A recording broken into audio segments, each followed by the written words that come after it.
passenger shot. So, Jono, what's been happening in Syria this week? So, like, literally right after we recorded, we discussed the fact that those chemical attacks happened. It had been about 2 days since they happened when we recorded. Ish. The US launched 59 cruise missiles at the airfield, which they say the chemical weapons attack originated from. Mm-hmm. Which was pretty crazy. So it was very decisive. The airfield, right? Yeah. Why I think this is awesome, correct me if I'm wrong, because I probably am, is that's the airfield where the planes come from to bomb people. There's many airfields. Okay. So it's not as awesome as it sounds. No. Okay. And that actually comes down to that's sort of the issue with this whole thing. What Trump did was very decisive, but it was decisively right in the middle ground of what he could have done. Great. So the options were do nothing, do what he did do, or conduct an actual strategic strike, which would have taken out all of the airfields that President Assad has. Now, there are reasons why he didn't do that, but the problem is that what he's done now, that airfield is basically running again already, I think. They've already launched attacks from that airfield on the rebel town. 59 missiles and that's already that back same up. town is already getting attacked by Syrian warplanes. Jeez, you don't hear about that. Well, it was in the news. You do Not hear my news. I don't hear about it. Well, it wasn't on BuzzFeed. Or Mashable, Okay. or pedestrian.tv, or Batuta. Yeah. I don't know any of those things. Batuta, You you do. definitely know Batuta. That's the joke You've one. talked about it. Anyway, Anyways. enough of YHN not knowing things. That could be its own podcast. Yeah, that would actually be a great podcast. We Thanks, should do guys. that. Things I know a lot of things. There'd be a lot of cricket sounds.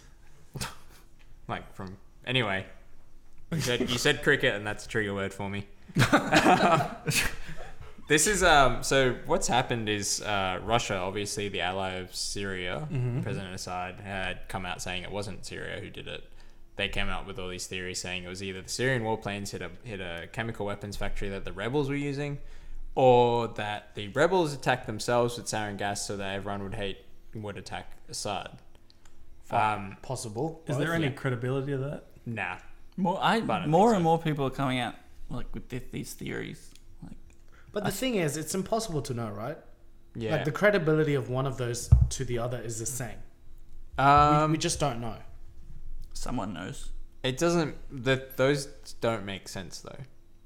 Like, there's not really like the infrastructure to do it. The fact that they knew there were warplanes bombing that town already, like, it's more far-fetched, I think, for a false flag attack. And that was so organized that they did that, and then they bombed the hospital that all the same people went to, right? Yeah, let's just say if the US lied about that, it put themselves in a really awkward position because they haven't gained anything by doing that. Right. So what's happened, because America went from saying, oh, we're not really worried about Assad anymore the week before, to now bombing them.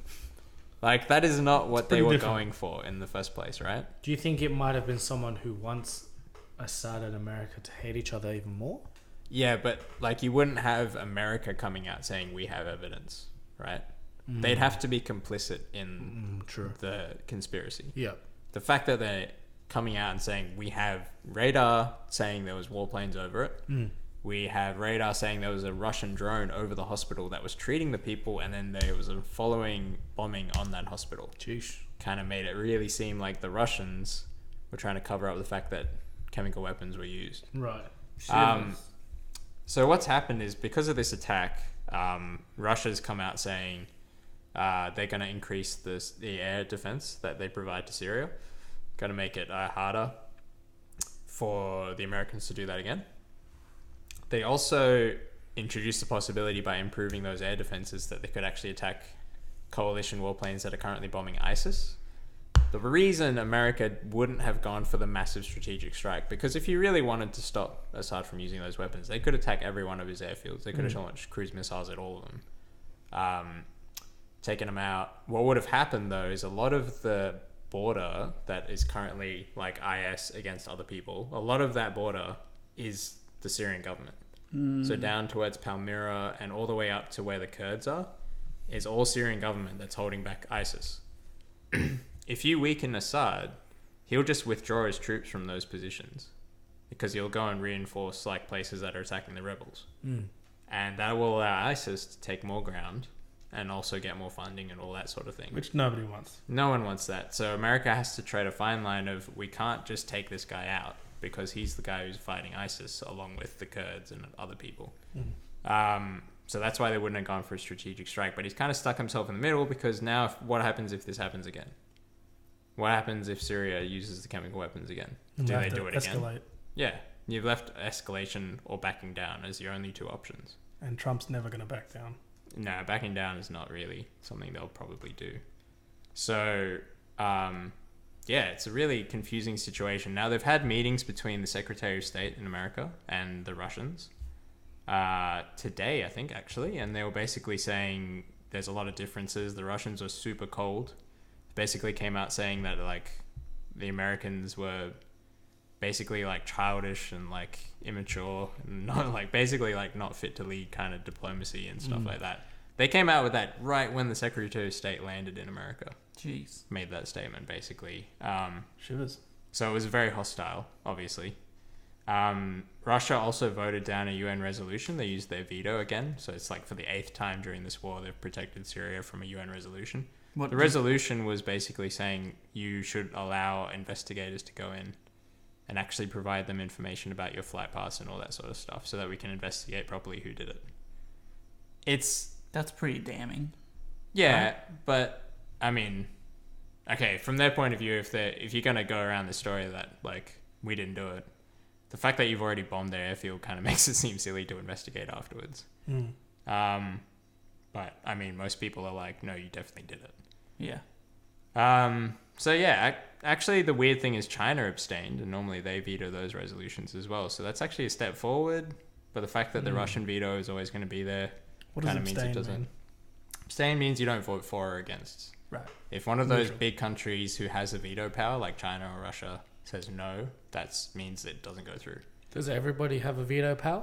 No, it's just the big ones, the nuclear powers. So Russia, China, the UK, US, I think France. What about Australia? Nah. Germany? I don't think we have We need to get nuclear power. I think it's just those 5. Yeah, so stuff happened, but I don't think we're in a different position. I think it'll stay very, very much the same. Well, it's almost a worse position because maybe people are thinking America's done good. Yeah, a lot of people are. And I guess from a sense of, like, wanting justice for those people who were attacked, it did feel good. I think it's good that he did something, I guess. And look, whether it was the right move or not, I think whichever way he went, he would have been criticized, because there's no perfect way to handle what had happened. But he did say that he was going to do something if it happened, and he did do something. So I guess on he that didn't side, say that. Actually, when the exact same thing happened in 2013, he urged Obama not to do anything. It was the exact situation. Right. Like, the Syrian government used chemical weapons on people, and he was tweeting, like, we can't go into Syria, all that sort of thing. There we go. So the exact same stuff that he criticized Obama for at the time. I don't know about how Obama did. I think, obviously, the fact that it's gone for 6 years now, in its 7th year, I think, I guess that's evidence that he didn't do a good job.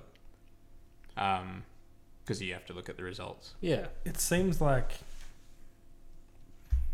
the whole world needs to do something in order for something to actually happen. And that's never going to happen because there's 3 powers against each other. 3 major powers, right? Yeah, there's just too many different sides in all of it. Yeah. And too much overlap between them to actually get a decisive result. And if one side goes for it, they're going to lose so much in terms of life and money. Well, ISIS is losing ground. And that's probably the only piece that can actually move in this game, right? Because no one likes everyone's ISIS. against ISIS. Yeah, so there's a stalemate there, but ISIS is the only one that unifies everyone and, like, oh, we hate those guys. So if it was a waiting game, once ISIS is gone... Well, yeah, they're nearly, like, they're getting pushed out of Iraq. Their capital, Raqqa, is under siege. Which is that's in Syria. Yeah. Yeah, so slowly they're getting results, and that was Obama's strategy from the start. He wanted it to be the people who were already on the ground doing all the fighting. He didn't want to put in Western boots on the ground, because then that makes them look like invaders again and gives ISIS more propaganda power. Yeah. It seems like, why doesn't everyone gang up on ISIS? Or are they trying to? They kind of are. ISIS isn't weak, though. They have like 30,000 fighters and lots of backers. Right. They probably get a lot of money from people who are sympathetic towards them. But 30,000, like, it sounds like a lot, but it isn't, right? Surely, like, how many fighters does the US and Russia have? But the but US, they don't want to they're put not their there. boots on the ground. The US and Russia aren't there. If the US wanted to, they could invade again. It would cost them a lot of money that they don't have. It would cost them lives that they don't want to lose. Which even that missile strike was like 25 grand a missile or something, wasn't it? Million. 25 million. Close. No, 1 million per missile. So there was all these big headlines. Trump's bombing Syria. Oh, it's all happening. But really, nothing's happened. We're back where we started. Yeah. Well, Trump did bomb Syria. That happened. Yeah, He did. but So he did start something. It was a very, very limited action, though. hasn't Obama been Do you think? striking over there for years? Not the Syrian government. No, they've never attacked the Syrian government directly. Do you think it was more him? Oh, actually, they did, but they did it by accident. They killed like 200 soldiers around Palmyra. Accident. Do you think it was more him trying to flex his muscles and sort of show everyone? Yes, That's all Yeah. it was. Yeah, and I think his approval ratings will go up because of this. Which is not a bad thing, I guess. Because the American public always loves when someone goes to war. They love a good explosion. I like a good explosion. You Speaking voted of for Trump. explosions, next topic.